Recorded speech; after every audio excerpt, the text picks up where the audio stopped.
Die Sprachlehre. Die Sprachlehre gibt Ansichten in den Aufbau der Sprache.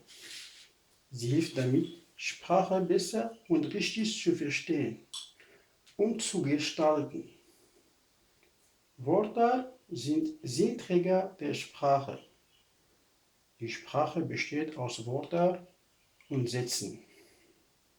Jeder Buchstabe ist ein Substantiv. L'enseignement des cours de langue donne un aperçu de la structure de la langue. Il aide à mieux comprendre et façonner la langue. La langue se compose de mots et de phrases. Chaque lettre est ainsi un mot.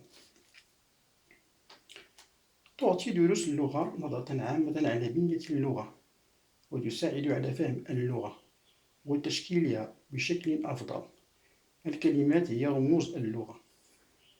تتكون اللغة من كلمات وجمل.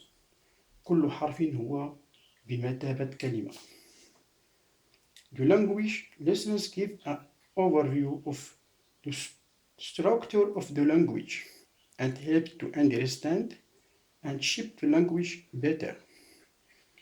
The language consists of words and sentences. Each letter is a word. Hier haben wir Buchstaben. Das sind Buchstaben. Der Buchstabe. Ce sont des lettres. Une lettre. حروف مجموعة من الحروف حرف واحد. الحروف حرف واحد. Letters a letter. Beispiele. Beispiele, Exemple. مثال. For example. A wie Anton. B wie Bertha. C wie César. D wie Dora. E wie Emil. F wie Friedrich. G wie Gustav. H wie Heinrich.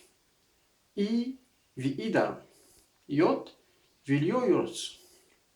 J wie Julius. K wie Kaufmann. L wie Ludwig. M wie Martha. N wie Nordpol. O wie Otto. P wie Paula. Q wie Quelle. R wie Richard. S wie Samuel. T wie Theodor. U wie Ulrich. V wie Victor. W wie William. X wie X-Tantip. Y wie Typ. Z wie Zoo. Hier ist auch Beispiele, das sind die Deutschstädte. A wie Aachen. B wie Berlin. C wie Cottbus. D wie Dortmund. E wie Essen. F wie Frankfurt. G wie Göttingen. H wie Hannover. I wie Ingolstadt. J wie Jena. K wie Koblenz. L wie Leverkusen. M wie Mannheim. N wie Neustadt. O wie Offenbach. P wie Potsdam. Q wie Questenberg. R wie Regensburg. S wie Saarbrücken. T wie Trier. U wie Ulm. V wie Villingen. W wie Wolfsburg. W wie Wolfsburg. X wie Xtanten.